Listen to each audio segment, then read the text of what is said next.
I built a car service from scratch, and on opening day, instead of congratulating me, my son-in-law laid out the documents. Now I will run the business and take 30% of the profits. He is a cunning guest. I am the owner of a dream.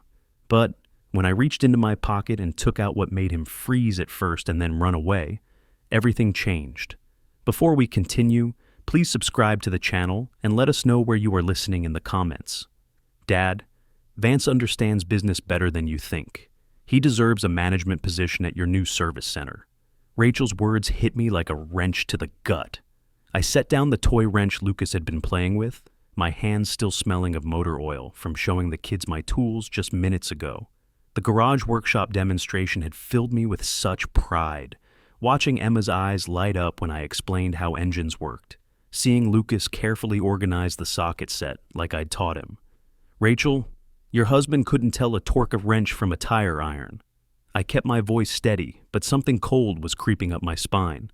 Assistant position, maybe, after proper training. She stood abruptly, her chair scraping against the kitchen linoleum. The pot roast I'd spent 3 hours preparing sat growing cold on our plates, the same recipe Felicity used to make for Sunday dinners. Family photos smiled down from the walls. Rachel's graduation, her wedding, the grandkids' birthdays. All those happy moments felt suddenly fragile. You don't get it, do you? Rachel's voice sharpened like a blade. Vance has connections, clients. He could bring real business to your little dream project. My dream project? The words stung more than they should have. 43 years of working for other people, saving every penny, and now my own daughter called it a dream project. Rachel, I've forgotten more about auto repair than Vance will ever learn. Lucas looked up from his toy cars, sensing the tension. Emma had stopped coloring her drawing of our family garage. Their innocence made what happened next feel like a violation. Fine. Rachel's smile turned predatory. Then forget about seeing your grandchildren. Until Vance gets the respect he deserves, you won't see them again. The kitchen seemed to shrink around us. She moved with calculated precision, gathering Emma's crayons, signaling Lucas to put away his cars. No hesitation, no second thoughts. She'd planned this moment, used dinner and the kids' visit as ammunition. Rachel, don't do this. My voice came out rougher than intended. They love coming here. You can't just... Watch me. She helped Emma into her coat, the little girl's confused face breaking my heart. Come on, kids. Grandpa needs time to think about what's really important. Lucas clutched his toy car, looking between his mother and me with 8-year-old wisdom that understood something terrible was happening. But Grandpa was going to show us the engine tomorrow. Maybe another time, sweetie. Rachel's voice softened for them, hardened for me. If Grandpa learns to appreciate family properly. I watched from the kitchen doorway as she loaded them into her SUV. Emma pressed her face against the window, waving sadly. Lucas held up his toy car like a promise to return.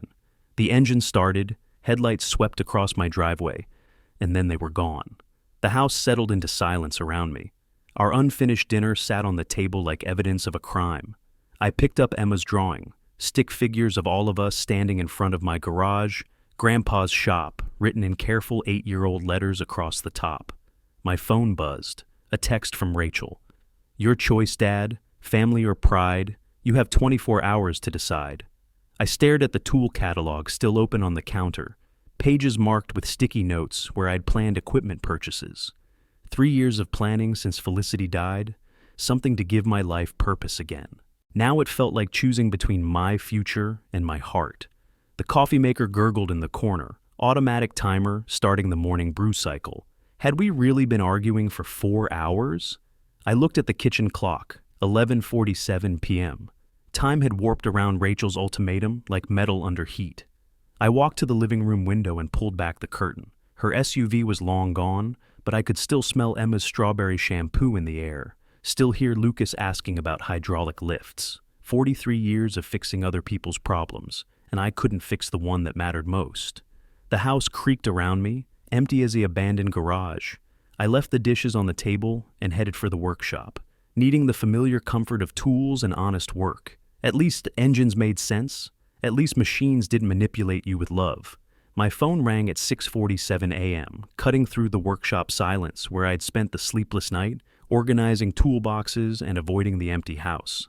Rachel's name flashed on the screen like a warning light on a dashboard. Have you made your decision? No greeting, no acknowledgement that she'd torn apart our family dinner. Just cold efficiency, like she was scheduling a business meeting. Rachel, it's not even 7 in the morning. I rub my eyes, fatigue making everything feel surreal. Coffee cups line my workbench. I'd lost count after the 4th pot. Can't we discuss this reasonably? I am being reasonable. Vance brings value to your business. You bring him on as operations manager, or you lose your grandchildren. Simple business transaction. The word transaction hit me like a slap. These are your children we're talking about. My grandchildren. This isn't a negotiation. Everything's a negotiation, Dad. You taught me that when you made me work for every allowance, every privilege. Now I'm teaching you. My phone buzzed with an incoming message while she spoke. A photo loaded, Lucas and Emma at their kitchen table, eating cereal, looking normal and happy. The caption read, "Last time Grandpa sees them, unless he makes the right choice. You're using those kids as weapons." The words came out harder than I intended, but I was past caring about her feelings. Felicity would be ashamed of what you've become. Silence stretched between us like a severed cable. When Rachel spoke again, her voice carried a venom I'd never heard before. Don't you dare bring Mom into this. She would have understood that family comes first, that sometimes we make sacrifices for the people we love. She would have understood that integrity matters, that teaching children manipulation is wrong. 48 hours, Dad. Vance starts Monday as operations manager, or we're moving to California. Vance got a job offer there. Your choice whether you ever see us again. The line went dead. I stared at the phone, my reflection distorted in its black screen. California. 3,000 miles away. The threat felt real, calculated, devastating. I called Simon Carpenter, my oldest friend, and the only person who'd understand. 23 years we'd worked together at Morrison's Auto before I'd saved enough to go independent. His workshop phone rang 4 times before his familiar gravelly voice answered. Norbert, Christ, it's barely 7. Did someone die? Background noise filled the line. Impact wrenches, radio playing classic rock. The comfortable sounds of honest work beginning. I envied him the simplicity of fixing cars instead of broken families. Simon, I need advice about Rachel. Ah. His tone shifted, understanding immediately. The princess making demands about your new place? I told him everything. The ultimatum, the threats, Vance's complete incompetence with anything mechanical. Simon listened without interruption, occasionally grunting acknowledgement. She's got you by the short hairs, he said finally. Question is, what hurts more, compromising your principles or losing those kids? Both feel like losing everything I've worked for.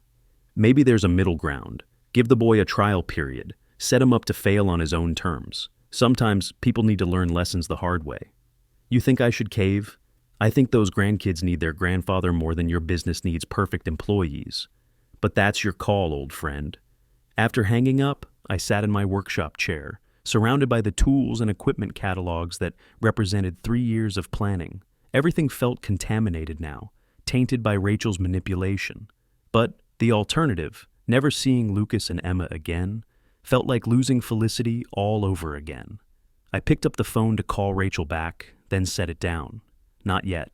I needed time to think, to plan, to figure out how to protect my business while saving my family. The morning sun streamed through the workshop windows, illuminating dust motes that danced like possibilities in the air.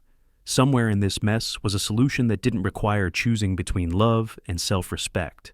I just had to find it. 30 minutes later, I sat in the living room, with photo albums spread across the coffee table like evidence in a case I was trying to solve. The images told a story I'd been too close to see while living it. Here was Rachel, at 25, fixing a transmission leak under my guidance, her face bright with determination and grease-stained pride. She'd been so different then, independent, respectful, eager to learn. The woman who'd threatened me last night felt like a stranger wearing my daughter's face. She's changing, Norbert. Felicity's voice echoed in my memory, clear as if she were sitting beside me on the couch. We'd been in this same room 2 years ago, shortly after Rachel's engagement, watching Vance dominate conversations and dismiss my mechanical expertise with condescending smiles. People change when they get married, Fel. It's natural. Not like this. My wife had set down her knitting. those wise brown eyes serious in a way that always made me pay attention. She used to ask your opinion about everything. Now she acts like Vance has all the answers. I'd brushed off her concerns then, focused on my own retirement plans and the auto service dream. Felicity saw things I missed, understood people in ways my wrench-turning brain couldn't grasp. If I'd listened to her warnings about Vance's influence, maybe I could have prevented this disaster. The next album showed Rachel's wedding day. Even in the photos, I could see the transformation beginning. Where she'd once stood tall and confident, she now positioned herself slightly behind Vance, letting him speak for both of them. Her smile looked the same, but something vital had dimmed behind her eyes. By the time Lucas was born, the change was complete. Rachel, who'd once spent weekends in my garage, learning about engines and asking thoughtful questions, now dismissed my stories as Dad's old-fashioned ideas. She spoke in Vance's phrases, adopted his priorities, became his echo instead of her own person. I found myself talking to Felicity's photo, a habit that embarrassed me during daylight hours, but brought comfort in moments like these. What would you do, Fel? How do I choose between my principles and our grandchildren? Her image smiled back, wearing the blue dress she'd loved, the one that brought out her eyes. In my imagination, her voice carried the practical wisdom that had guided our 37 years together. You don't choose, sweetheart. You find another way. You always do. But what other way existed? Rachel had cornered me perfectly, using love as leverage and innocence as ammunition. Vance couldn't run a lemonade stand, much less manage an auto service center.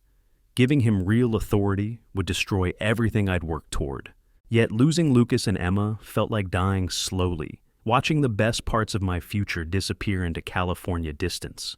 I closed the albums and walked to the kitchen window, looking out at the small garage where I'd taught Rachel to change oil, where Lucas had helped me organize tools just yesterday.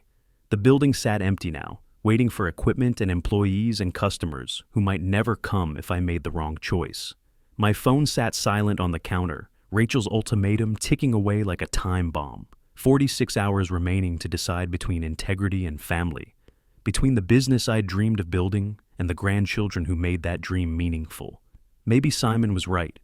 Maybe there was a middle ground, a way to appear to give Rachel what she wanted while protecting what mattered most. A trial period for Vance, carefully structured to expose his incompetence without obvious sabotage. It felt like compromising with the devil, but losing those kids felt worse. I picked up my phone, then set it down again. Not yet. I needed a plan first, a strategy that could save both my business and my family. Rachel thought she held all the cards, but 43 years of solving impossible mechanical problems had taught me that every system had weaknesses. I just needed to find hers. The notebook lay open on my kitchen table at 8:30 a.m., filled with crossed-out conditions and rewritten terms. Coffee steam rose from my mug like incense for a calculated ritual. 18 hours of strategic thinking had crystallized into a 3-page plan that would either save my business or expose Vance's incompetence beyond doubt. Trial period, 3 months. Salary, $3,000 monthly. Training requirements, comprehensive. I wrote each condition carefully, imagining Rachel's reaction when she realized her victory came with strings attached. My phone felt heavier than usual when I dialed her number. She answered on the first ring, as if she'd been waiting by the device. Dad, have you made the right decision? Rachel, I've thought about what you said. I kept my voice neutral, businesslike. I'm willing to give Vance a position. Silence stretched between us like a held breath. Then her voice returned, cautious but triumphant. Operations manager, like we discussed. Training supervisor for 3 months. After that, we'll evaluate his performance and discuss advancement opportunities. Training supervisor, her tone sharpened. That's not what we agreed on. It's what I'm offering. Take it or leave it. I let the words hang in the air, knowing she couldn't afford to refuse entirely. California remained her nuclear option, but moving cross-country required planning and resources she might not have ready. What's the salary? $3,000 monthly during training. Performance bonuses possible after evaluation. Another pause. I could almost hear her calculating, weighing her husband's pride against their financial needs and her desire to maintain control over the grandchildren. He'll want to discuss the position directly with you. Tomorrow night, dinner at the Sterling Grill. The Sterling Grill. Expensive, public, designed to make this feel like a serious business negotiation rather than family extortion. Rachel was still playing games, but at least she was playing by rules I could navigate. 7 o'clock, I agreed. I'll make reservations. Dad? Her voice softened slightly, perhaps recognizing that she'd gotten what she wanted without destroying everything. Thank you for being reasonable. Reasonable.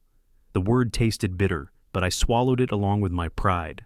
I love those kids, Rachel. Don't ever forget that. After hanging up, I immediately called the Sterling Grill, securing a corner table that would provide privacy for what promised to be an illuminating conversation. Vance had no idea he was walking into an audition where failure was not just possible, but likely. I spent the rest of the morning preparing my service building, arranging tools and equipment in ways that would test basic mechanical knowledge. Every wrench placement, every diagnostic manual left open to specific pages, every seemingly casual question I would ask, all designed to reveal the truth about my son-in-law's capabilities. Simon arrived around noon, finding me organizing training materials with military precision. You look like a man planning something dangerous, he observed, wiping grease from his hands with a shop rag. Just thorough preparation. Tomorrow night I meet with Vance officially. Monday, training begins.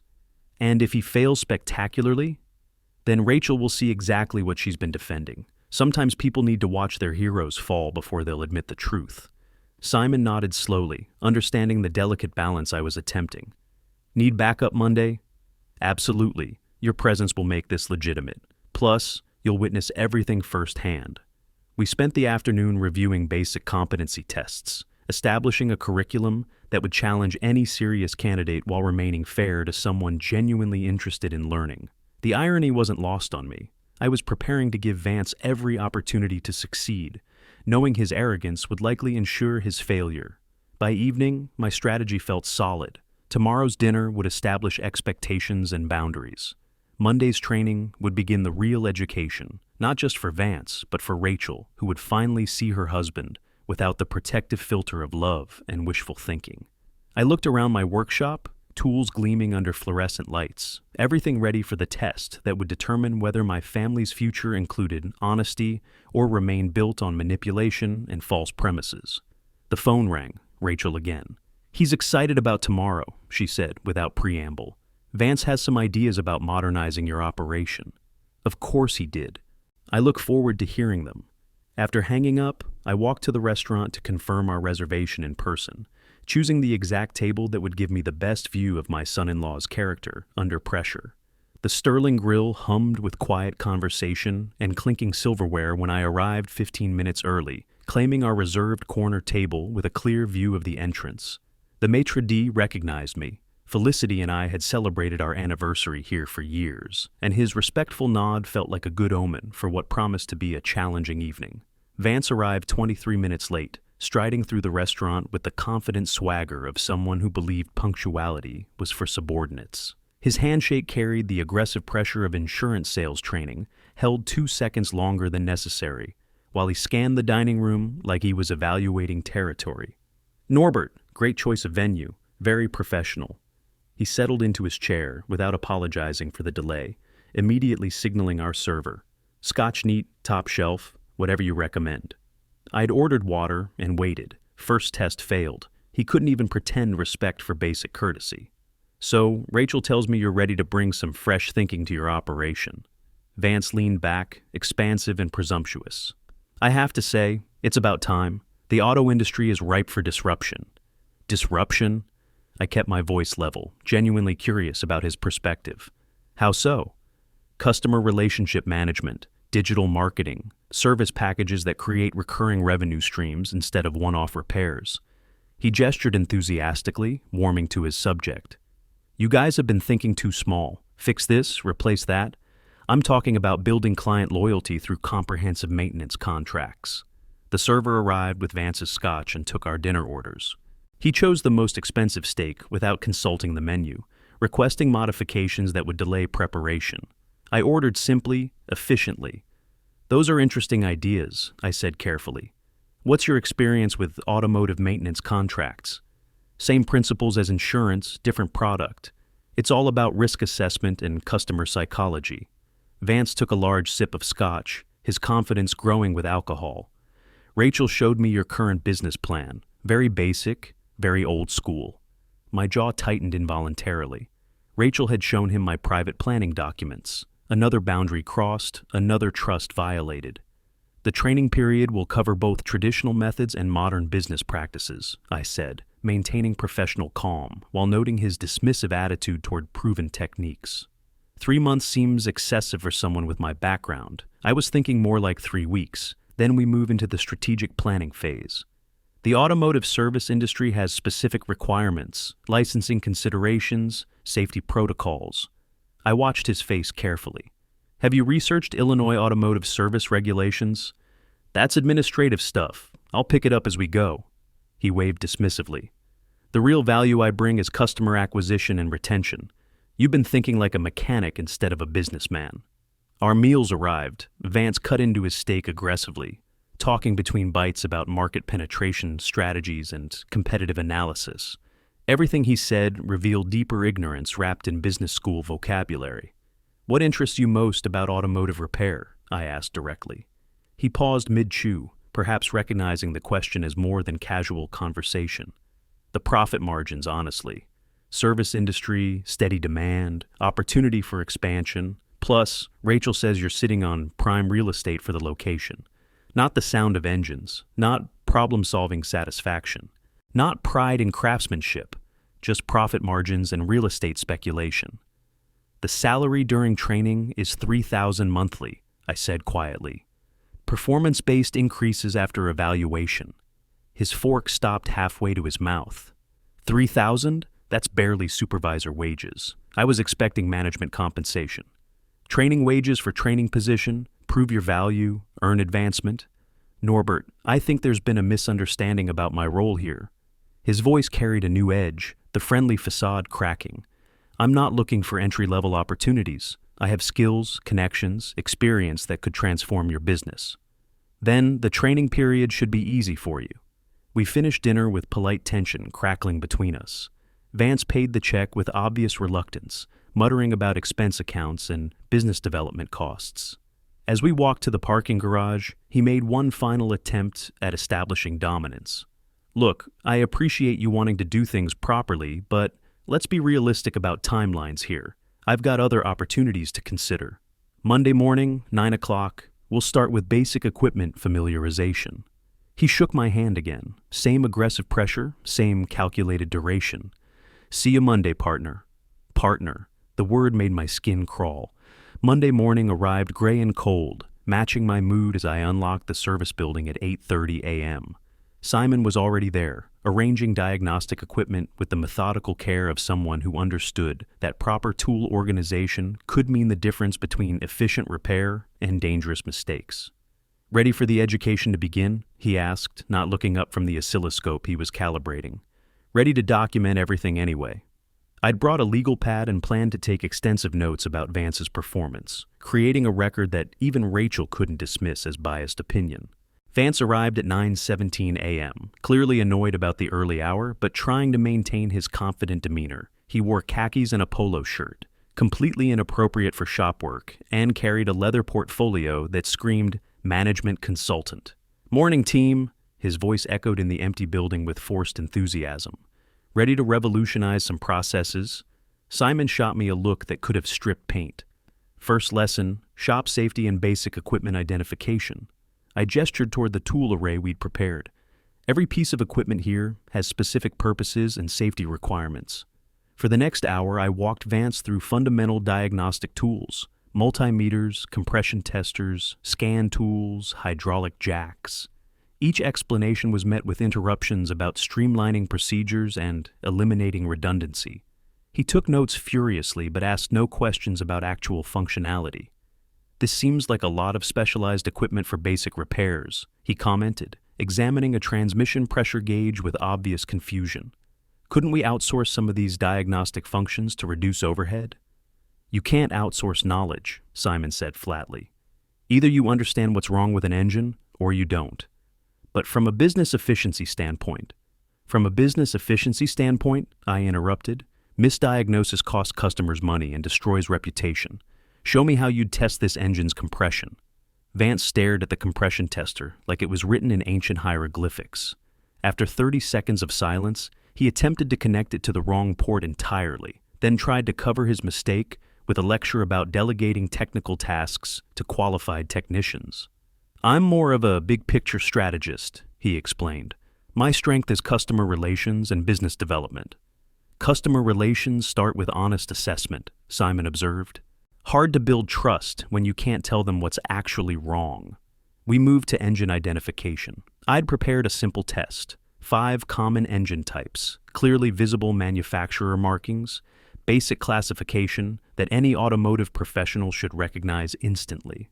Vance confidently misidentified 4 out of 5, then suggested we develop a more efficient classification system when corrected.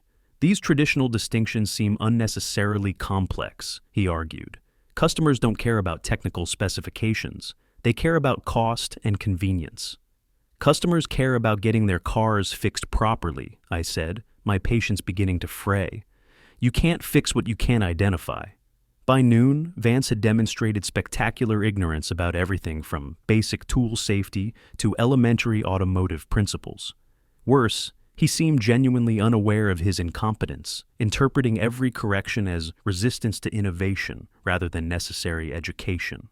"I need to make some important calls," he announced at 12:15, checking his phone with obvious relief. "Insurance business doesn't stop for training schedules. We'll pick this up tomorrow, right?"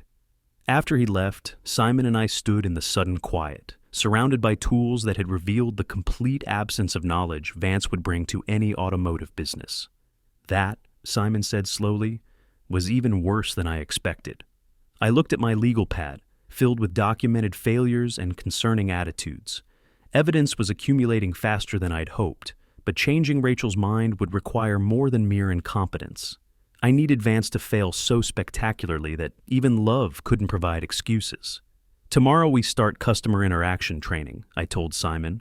"Let's see how he handles real situations with real consequences."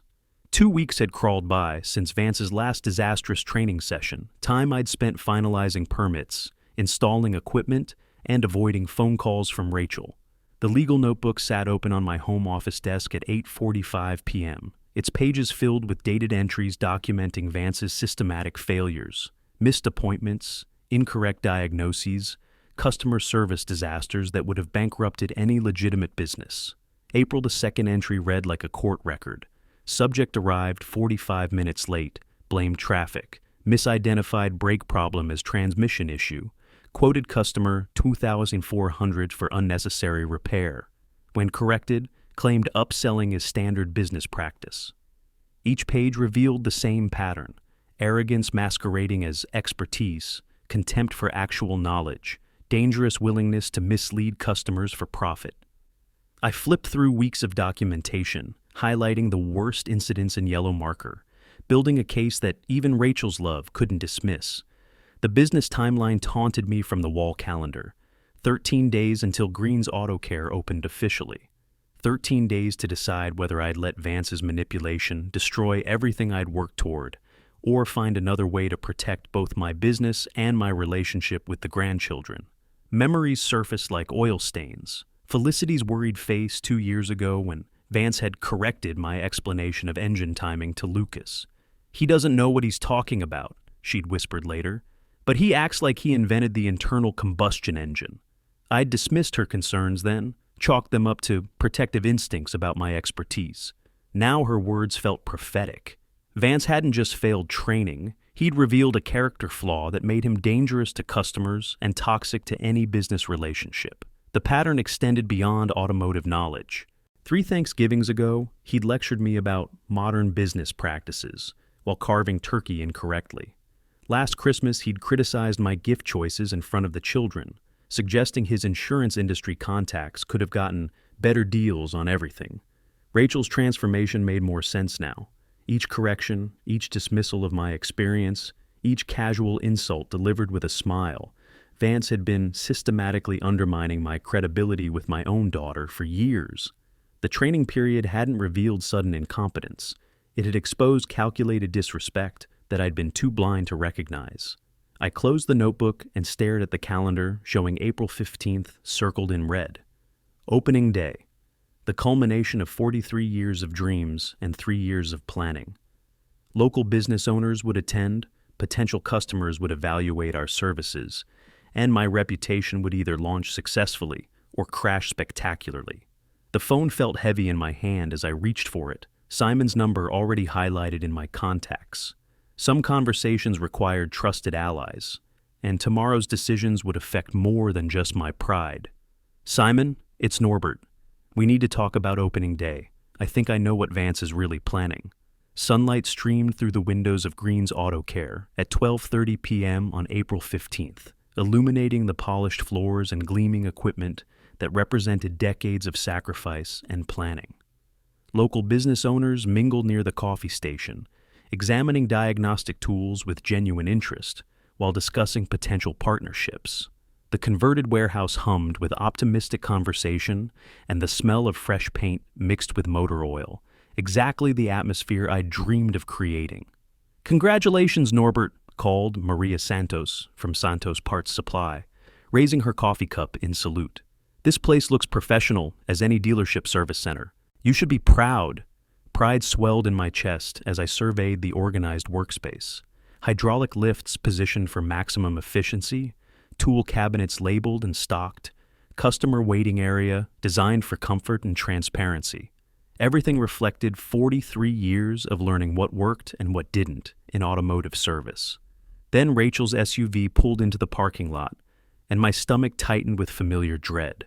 She emerged wearing her best dress, the one reserved for important occasions, herding Lucas and Emma toward the entrance, while Vance adjusted his expensive suit and surveyed my business with calculating eyes. The children ran ahead, excitement overriding any lingering tension from recent family drama. "Grandpa!" Emma wrapped her arms around my waist with 8-year-old enthusiasm. "Your shop is huge. Can we see the big car lifts?" "Everything looks really professional, Grandpa," Lucas added, his 12-year-old attempt at mature observation, making me smile despite my anxiety about his parents' presence. Rachel approached with carefully neutral expression, playing the supportive daughter role for public consumption. "Dad, this is impressive, really impressive. You should be proud of what you've accomplished." Vance hung back, studying the layout with predatory attention to detail that made my skin crawl. He wasn't admiring craftsmanship or appreciating organization. He was evaluating assets, calculating value, planning acquisition. "Time for the ribbon cutting," announced the photographer I'd hired to document this milestone, gesturing toward the ceremonial red ribbon stretched across the main service bay entrance. Local supporters gathered around the platform I'd constructed for the occasion. Children from the neighborhood pressed against the windows, drawn by the promise of free cake and the excitement of watching someone's dream become reality. Even Mrs. Patterson from next door had closed her bakery early to attend, bringing homemade cookies shaped like wrenches. I stepped onto the small platform, overwhelmed by the faces looking up expectantly. These were people who'd watched me plan and save and struggle toward this moment. Their presence validated years of lonely work and financial risk. "Friends, neighbors, fellow business owners," I began, my voice carrying across the gathered crowd. 43 years ago, I started as an apprentice mechanic earning minimum wage and dreaming of someday running my own shop. Today, with your support and encouragement, that dream becomes reality. Applause echoed through the service bay as I accepted the oversized scissors from the photographer. Lucas and Emma flanked me, their small hands joining mine on the handles as we approached the ribbon together. Green's Auto Care officially opens for business. The ribbon parted with a satisfying snap, falling away to reveal the fully operational service center behind it. More applause, camera flashes, congratulations from every direction. Lucas hugged my leg while Emma bounced with excitement, both children proud to be part of their grandfather's big moment. Even Rachel smiled genuinely, perhaps remembering when she'd shared my passion for fixing things instead of just profiting from them. The moment felt perfect, complete, exactly as I'd imagined during all those years of planning and saving. Then Vance stepped forward, pulling folded documents from his jacket pocket with theatrical precision. "Actually," he announced loudly enough for everyone to hear, "there's one more piece of business to handle today." The service bay fell silent except for the distant hum of fluorescent lights, and the rustle of official-looking papers being unfolded with deliberate ceremony. Vance positioned himself where everyone could see clearly, his confident smile suggesting he was about to deliver welcome news rather than devastating betrayal. "Norbert, here's our partnership agreement," he declared, extending the documents toward me with flourish that demanded public attention. "As we discussed, I receive 30% of all profits and operational control over customer relations and business development." The papers felt impossibly heavy in my hands as I stared at what appeared to be legitimate legal documents, complete with official seals and witness signatures. My own signature appeared at the bottom in what looked like my handwriting, though I had no memory of ever seeing these papers before today. "What documents?" My voice carried across the suddenly tense crowd, confusion and growing anger making each word sharp as broken glass. "I never signed anything like this." "Your signature is right there, partner."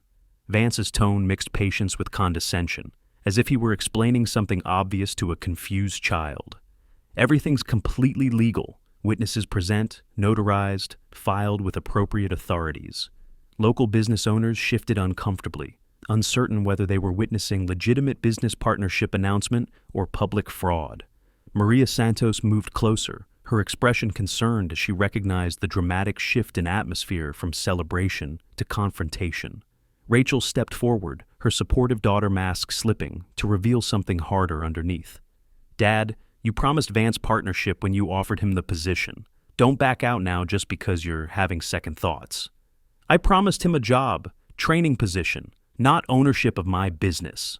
The words erupted louder than intended, carrying decades of suppressed frustration about family manipulation and broken trust. "Daddy's just confused," Rachel announced to the assembled crowd, her voice taking on the patient tone reserved for elderly relatives having memory problems. "He's been under stress with the opening. Sometimes details get fuzzy when people are overwhelmed." Lucas looked between his mother and grandfather with 12-year-old wisdom that recognized adult conflict even when he couldn't understand its implications. Emma tugged on my sleeve, confused by the tension, but trusting that Grandpa would fix whatever was wrong. Simon appeared beside me, his weathered face grim as he examined the documents over my shoulder. 23 years of friendship had taught him to recognize when I was being attacked, and his protective positioning sent clear signals to anyone paying attention. "These signatures look awfully convenient," Simon observed quietly, his gravelly voice carrying just far enough for nearby guests to hear. "Funny how partnership papers show up on opening day instead of during planning phase." Vance's confident expression faltered slightly, but he recovered quickly with insurance salesman training that had taught him to overcome objections through persistence and authority. "Simon, I understand your loyalty to Norbert, but business partnerships require legal documentation. This protects everyone's interests and ensures proper operation going forward." The crowd watched like spectators at a traffic accident, unable to look away from the collision between celebration and disaster. Children who'd come for cake and excitement sensed adult anger they couldn't comprehend. Neighbors who'd supported my dream stood frozen between politeness and growing suspicion that something terrible was happening to someone they respected. I held the forged documents, studying every detail while my mind raced through possible responses.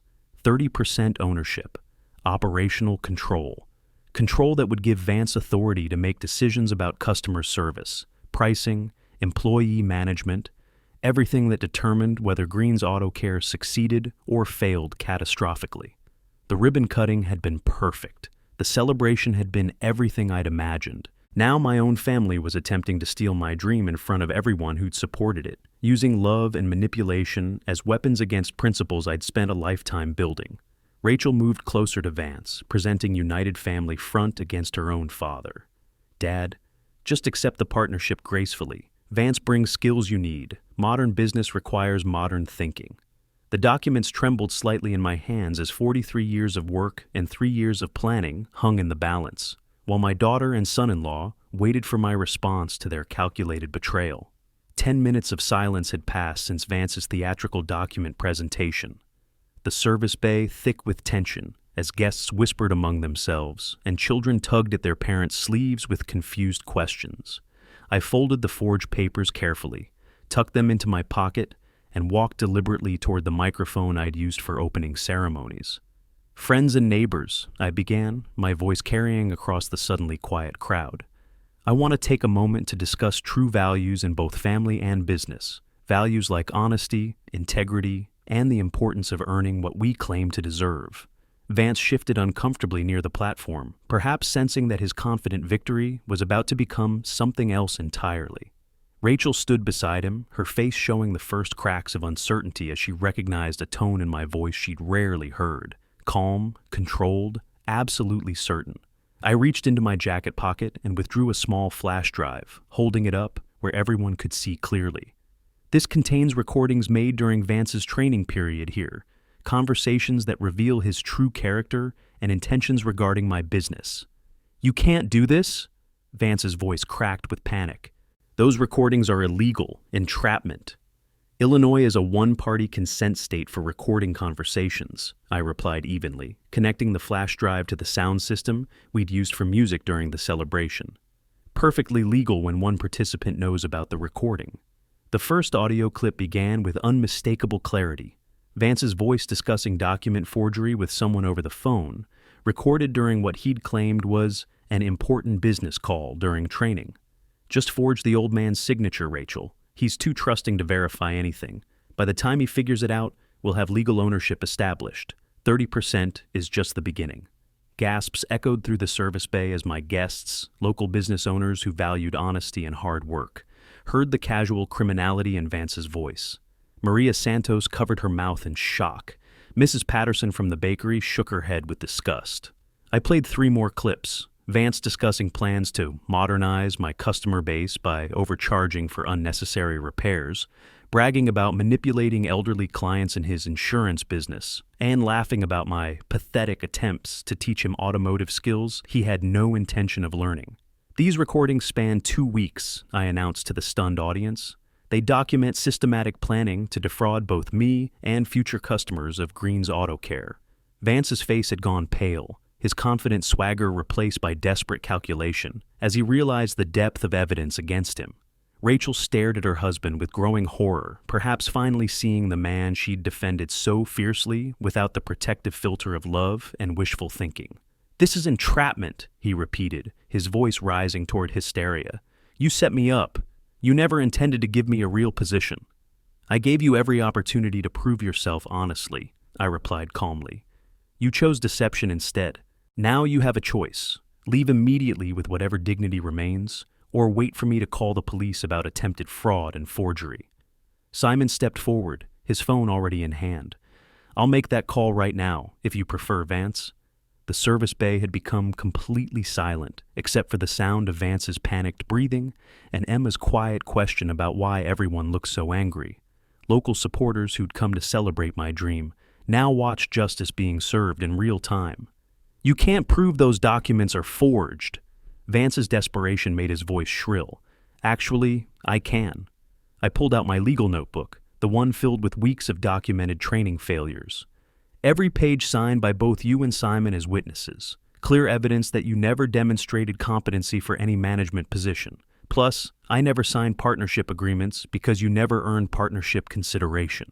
Rachel grabbed Vance's arm, her face showing the terrible realization that her husband had destroyed not just his own credibility, but her relationship with her father and children's connection to their grandfather. The crowd waited for Vance's response. Local business owners who now understood they'd witnessed attempted theft being stopped by careful preparation and moral courage. Vance looked toward the exit like a cornered animal calculating escape routes, his expensive suit wrinkled from nervous perspiration, and his confident facade completely shattered. The service bay felt like a courtroom where verdict had been delivered and sentence was about to be carried out.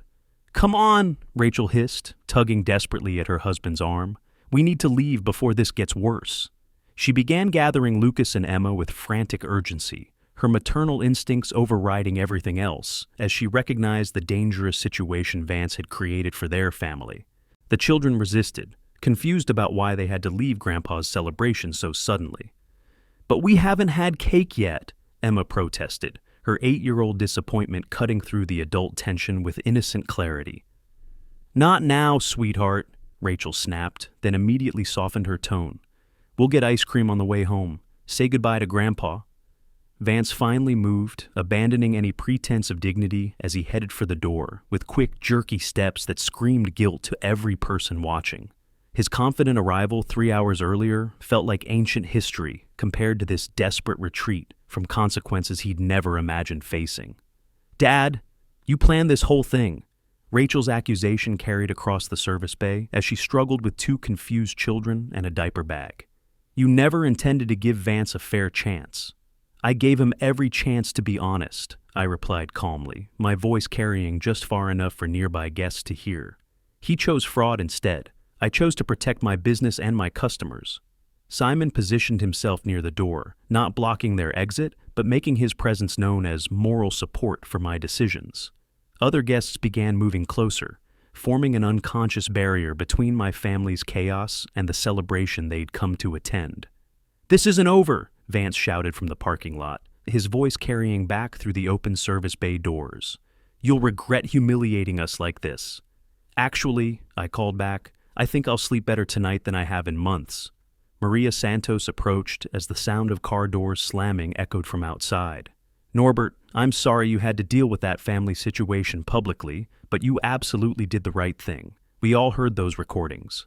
Other business owners nodded agreement, expressing support for someone who'd protected community values against manipulation and fraud. Mrs. Patterson brought me a cup of coffee, her grandmother's way of showing solidarity during difficult moments. 43 years in business teaches you to recognize honest people," said Frank Morrison from Morrison's Auto Parts. "You've always been straight with everyone. That young man, well, we all heard what kind of person he really is." Through the service bay windows, I watched Vance's car speed out of the parking lot, dust rising behind the wheels like smoke from burned bridges. Rachel sat in the passenger seat, probably already planning how to rebuild their lives away from the wreckage of today's exposure. Lucas pressed his face against the rear window, waving sadly as they disappeared around the corner toward an uncertain future that no longer included regular visits to Grandpa's house. Simon stood beside me, both of us watching taillights fade into afternoon traffic. "Think you'll hear from them again?" "Rachel will call," I said quietly. "One more attempt to make this my fault instead of accepting what her husband really is." The celebration gradually resumed around us, guests returning to conversations about community business and mutual support. But something fundamental had changed, not just in my family relationships, but in my understanding of what protecting the people you love actually requires. The phone rang at 8:30 the next morning, cutting through the peaceful quiet of my kitchen, where I sat with coffee and yesterday's newspaper spread across the same table where this whole confrontation had begun a month ago. Rachel's name appeared on the caller ID, and I knew this would be our final conversation. "Dad," her voice carried none of yesterday's panic, replaced instead by cold fury that had been building overnight. "I hope you're satisfied with destroying our family." "Good morning, Rachel," I replied calmly, setting down my coffee cup and preparing for whatever ultimatum she'd spent the night crafting. "How are the children? Don't pretend you care about them after what you did yesterday. Lucas cried himself to sleep asking why Grandpa was so mean to Daddy. Emma keeps asking when we can visit your shop again." The guilt hit exactly where she'd aimed it. But I'd spent too many sleepless nights examining my conscience to be manipulated by emotional warfare anymore. "They're welcome here anytime you choose to bring them." "That will never happen." Her voice carried absolute finality, the tone of someone who'd made irreversible decisions during a long, angry night. "We're moving to California next month. Vance got that job offer and we're taking it. You'll never see your grandchildren again." "As you wish," I said quietly, surprised by how little pain those words caused. Perhaps months of manipulation had finally exhausted my capacity for family guilt. "That's it? No begging? No apologies for humiliating us in front of the entire community?" "Rachel, I saved my business from a criminal. I protected future customers from fraud. I documented everything carefully and gave Vance multiple opportunities to prove himself honestly." I took a sip of coffee, tasting freedom in its familiar bitterness. "I have nothing to apologize for. You chose your precious business over your own family. I chose honesty over manipulation. There's a difference." Silence stretched between us, filled with the weight of a relationship that had been deteriorating for years under the influence of a man who valued profit over people and manipulation over genuine connection. "You'll regret this decision," she said finally, her voice carrying the threat of permanent loss she'd wielded so effectively for so long. "Rachel, for the first time in years, I feel completely free. Free from threats, free from ultimatums, free from watching someone I love defend a person who was planning to steal everything I've worked for.